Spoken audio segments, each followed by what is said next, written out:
Now available, paperback and Kindle Unlimited. ISIS, the main event. It's carnage inside of a steel cage when the goddess next door steps in the squared circle with the beast from the boss in this action-packed all-new ISIS series adventure. Get ISIS, the main event, paperback and Kindle Unlimited today. AEW owner Tony Kahn had a meltdown last week on social media when he found out that his show AEW Dynamite got crushed in the ratings by Endeavor's WWE NXT. Now, this was the first time AEW was going head-to-head and competing with a WWE show due to a schedule preemption, because AEW Dynamite usually comes on Wednesdays, but this week it came on a Tuesday, and as it came on a Tuesday, it was competing directly with WWE NXT, which is run by former WWE superstar Shawn Michaels.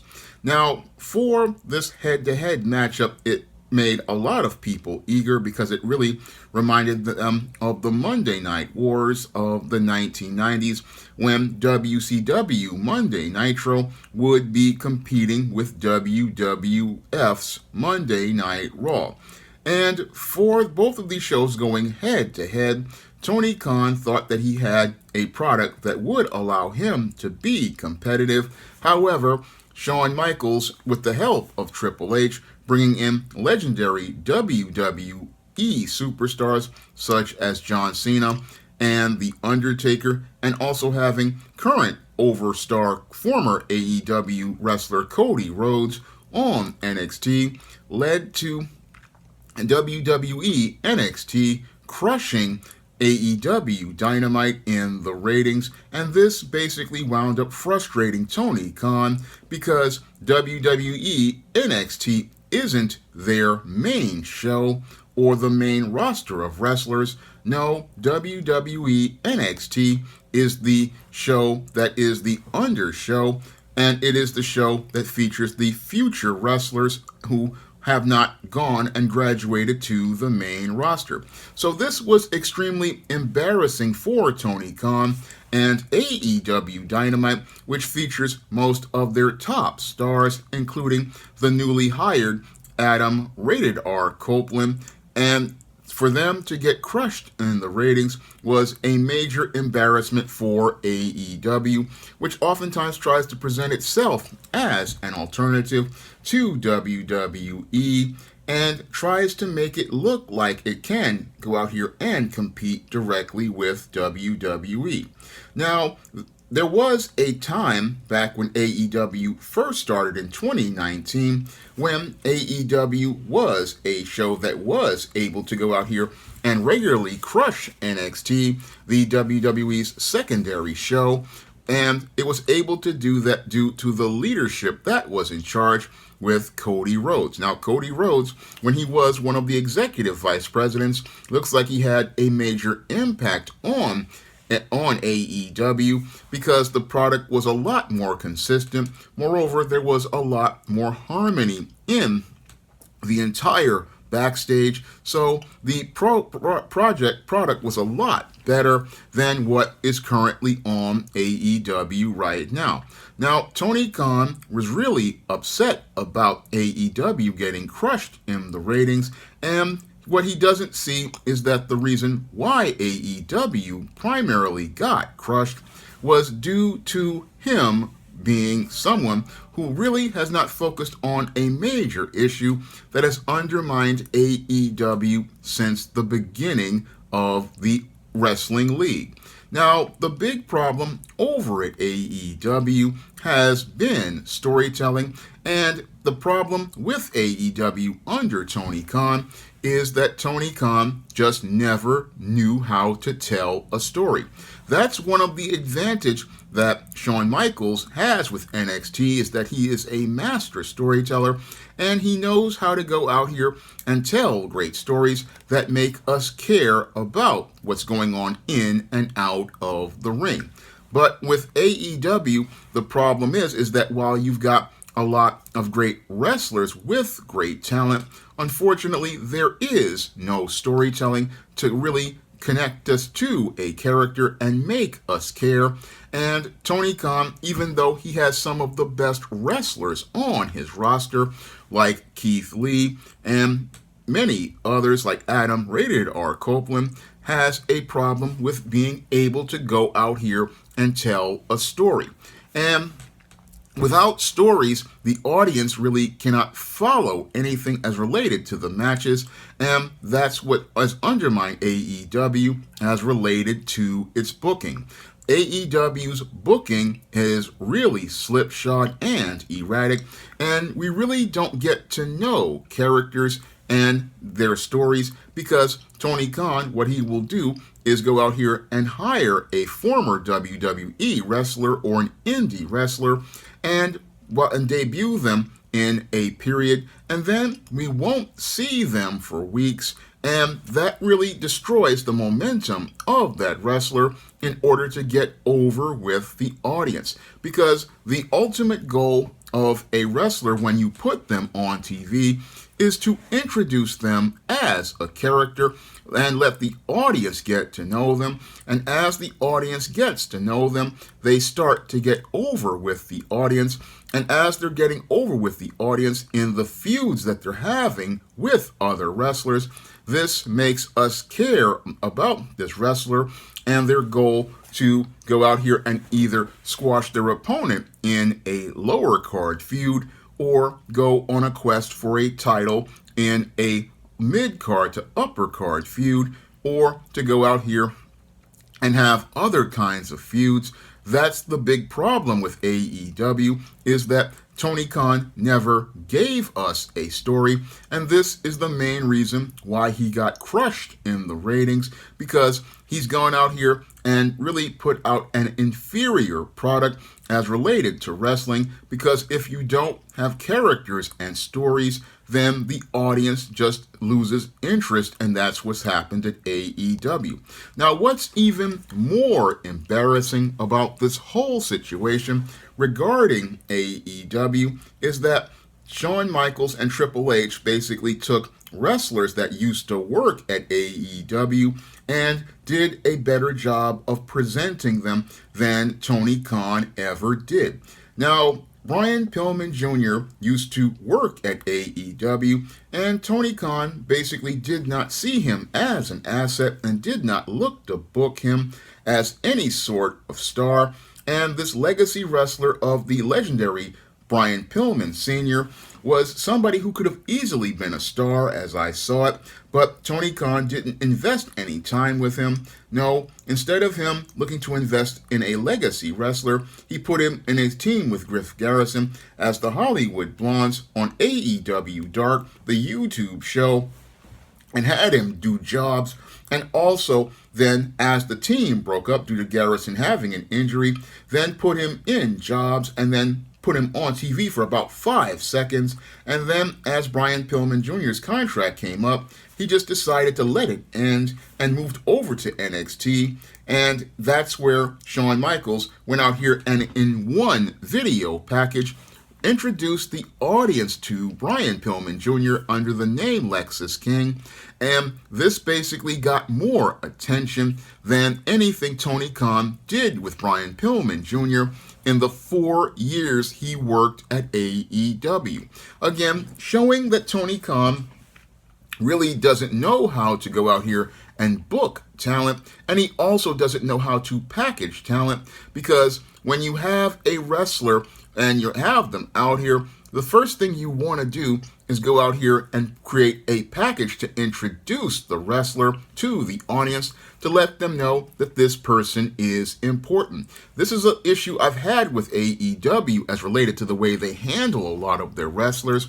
They never really introduce us to anyone, and when they don't introduce you to anyone, there's no reason to care, and that's something Vince McMahon was a master of. I remember the packages he did for Hacksaw Jim Duggan, showing him with the 2x4 outside of the pickup truck. That really got people into Hacksaw Jim Duggan as related to his all-American working man gimmick.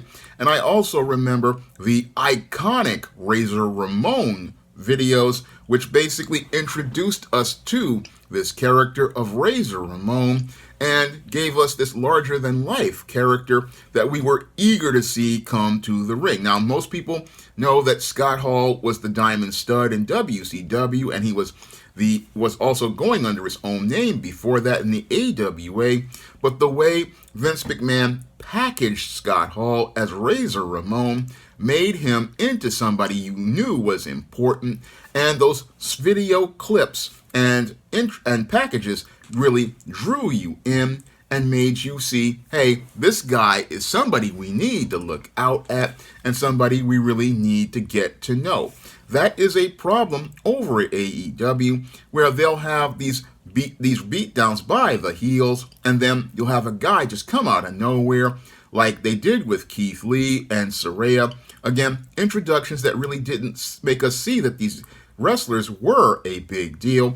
Yeah, they came in, they had a run-in in order to introduce themselves as a shock, but it didn't really have any substance because there was no story behind it. Yeah, these people were ex-WWE, but Tony Khan just doesn't know how to present wrestlers, and because he does not know how to present wrestlers, this is why AEW is having these growing pains and struggling right now, because Tony Khan is somebody who is just trying to go out here and make wrestling go his way when the business clearly has a model for storytelling.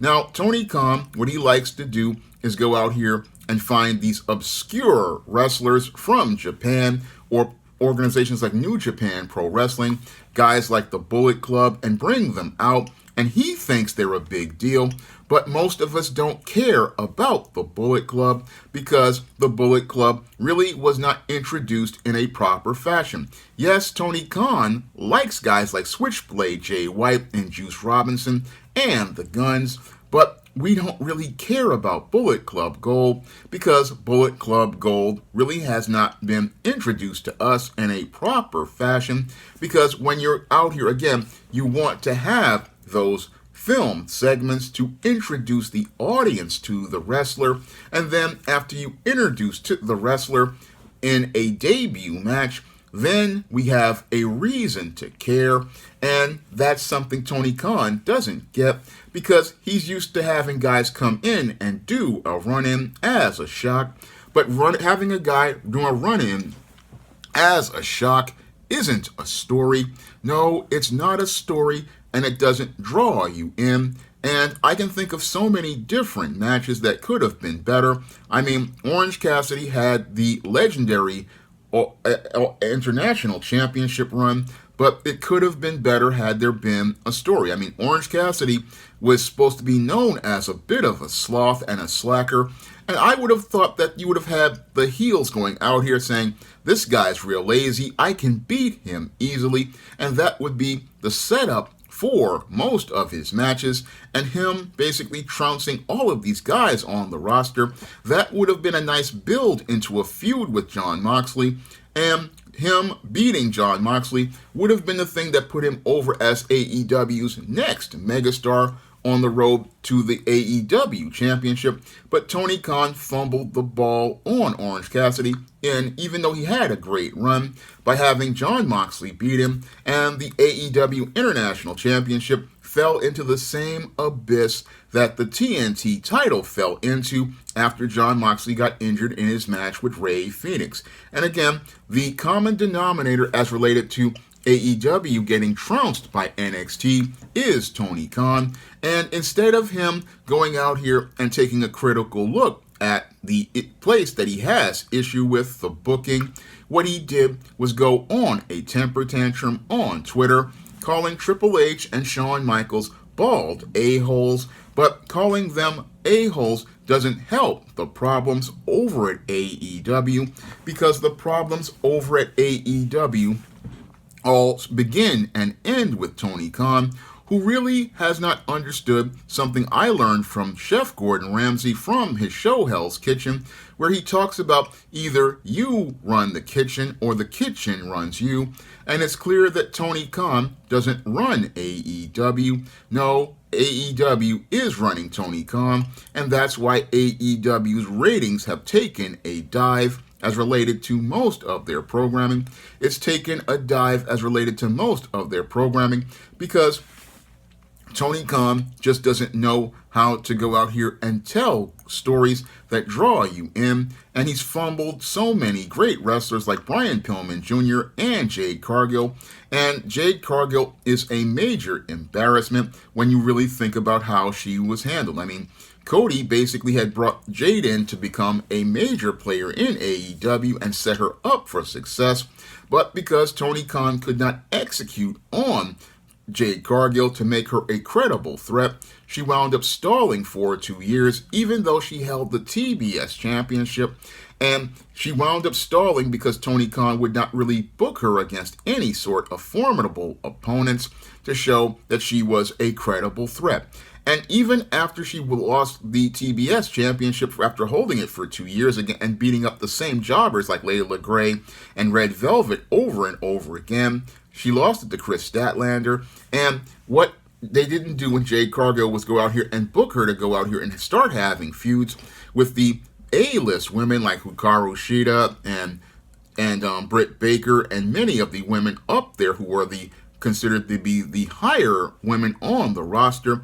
No, instead of having her try to go for the women's championship, which is supposed to be higher than the TBS championship, they just left her in limbo, and she just let her contract run out and decided to go over to WWE, which went out here and presented her properly, made her look like a credible threat, and also made her look like the diva that she is, embarrassing Tony Khan because here was one of his top female wrestlers, and WWE in one segment basically made her look like the superstar she actually is. Moreover, in less than 2 weeks, they had her sized up with Charlotte Flair, setting up a long-term feud as related to Jade Cargill to, again, make her look and feel like the threat she should have been in AEW. And again, Tony Khan has all of the talent to go out here and make AEW a success, but unfortunately, like a guy who is a cook and not a chef, he doesn't know how to go out here and put the flavors together to make a program that people see as must-see TV. No, his AEW has become awkward elite wrestling because the way the show is booked is awkward.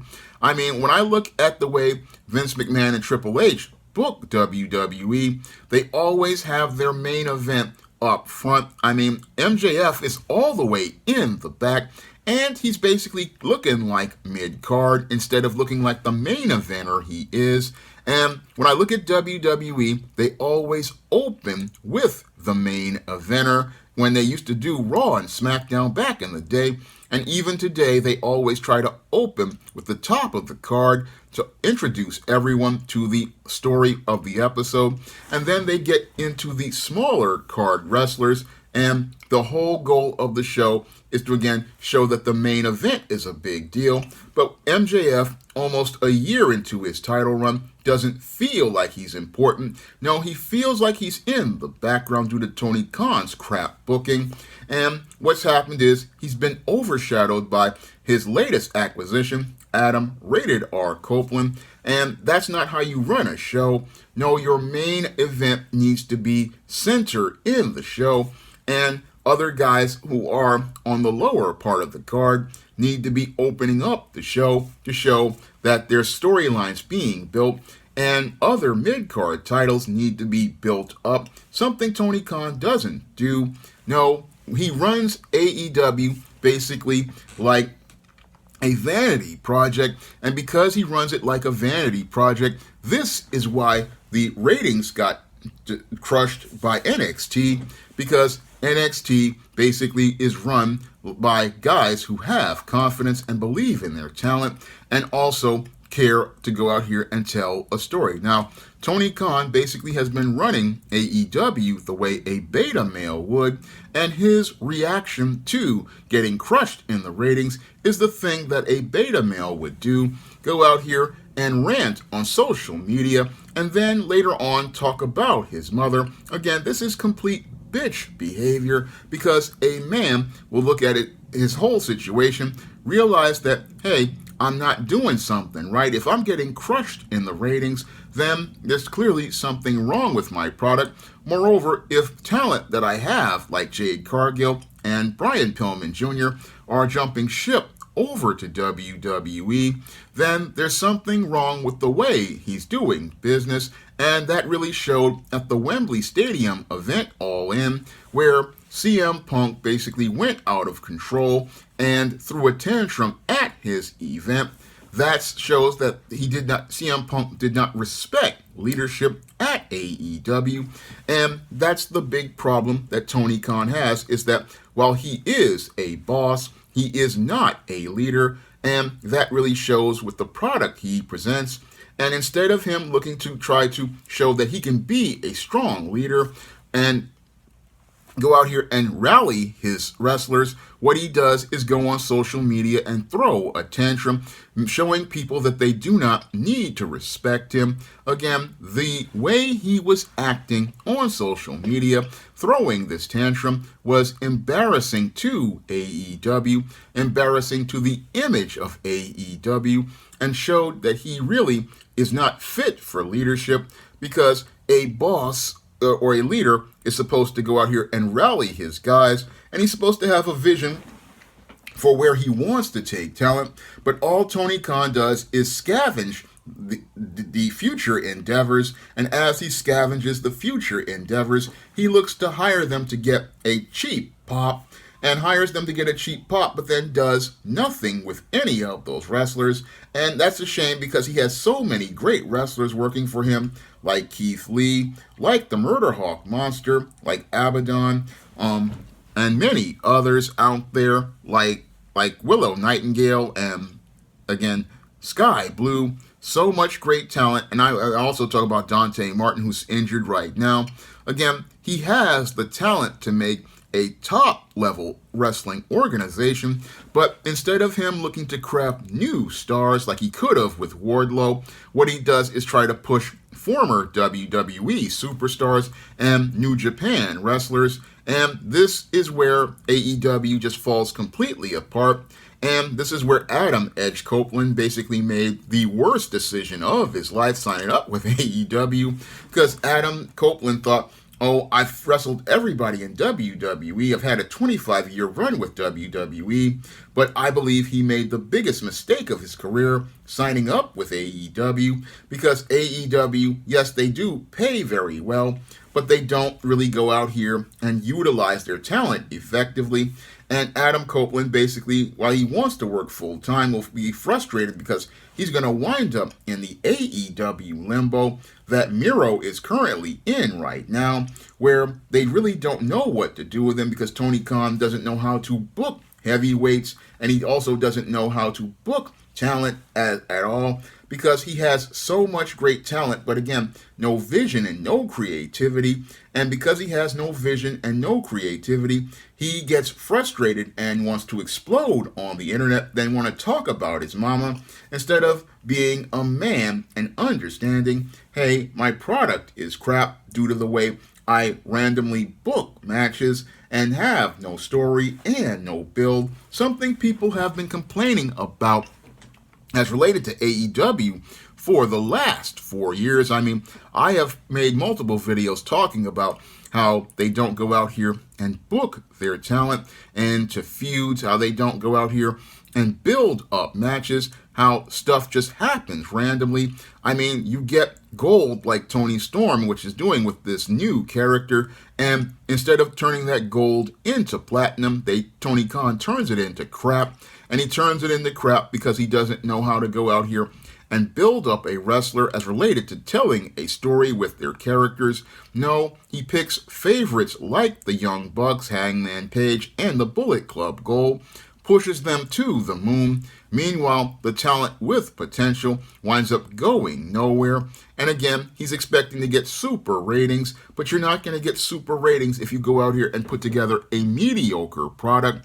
No, you're not going to get super ratings that beat NXT when if you're going out here putting out second-rate product. I mean, you can't beat WWE's secondary show with a third-rate product. No, WWE's second-rate product, NXT, has always been top-notch due to Shawn Michaels knowing how to book talent, knowing how to go out here and develop talent, knowing how to get talent over, and knowing how to develop characters and stories, something Tony Khan has been lacking from day one. And because he doesn't know how to book a match or hire or has too proud to go out here and hire a booker, the problems with AEW is it just comes across as awkward elite wrestling, and it's awkward because the booking is not organic, does not develop characters, does not develop stories.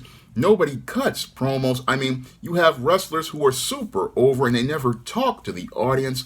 I mean, I remember the Jamie Hayter when she was out here and super over, never got a chance to talk to the audience and show us why she's the champion. I mean, we got her talking about Hayter hits harder in a small segment, but we never got to see her going out here and cooking and roasting some people the way Britt Baker used to. We never got to see many of these wrestlers develop their mouthpiece. And having a mouthpiece is important because you got to talk to the audience the way the late Scott Hall used to and the way many other wrestlers like Scott Steiner used to. And that's another problem I have with AEW. Nobody talks to the audience. Nobody lets us get to know characters outside of Ricky Starks. And that's a big problem for me with AEW, but Tony Khan's tantrum, again, is beta male behavior, the kind of beta male behavior that really shows that he is a man who wants to run a wrestling league, but the wrestling league is running him, and it's running straight into the ground because he's not the man who is fit for the job. Now, if you want to pick up my book that pays homage to pro wrestling and my love of wrestling, ISIS the Main Event, you can find that book in paperback and Kindle format on Amazon.com right now. And I believe if you have Kindle Unlimited, you can read it for free. And if you want to see me make more videos about wrestling, you can send a donation to the Patreon, the PayPal, or the Cash App by clicking the links in the description box. That's all I have to say for this video. You can comment, rate, and subscribe. Now available in paperback and Kindle Unlimited, ISIS, All That Glitters. The goddess next door takes on a bikini-clad bank robber in this action-packed, all-new ISIS series adventure. Get ISIS, All That Glitters in paperback and Kindle Unlimited today. Now available in paperback and e-readers, ISIS, All About the Goddess. The goddess next door bears all in the art studio to catch a campus stalker in this action-packed ISIS series mystery. Get your copy of ISIS, All About the Goddess in paperback and e-readers at online booksellers everywhere. Support Black-owned and Black-operated digital broadcast media. www.niceradionetwork.com. Nice Radio Network broadcasting 24 hours a day, 7 days a week.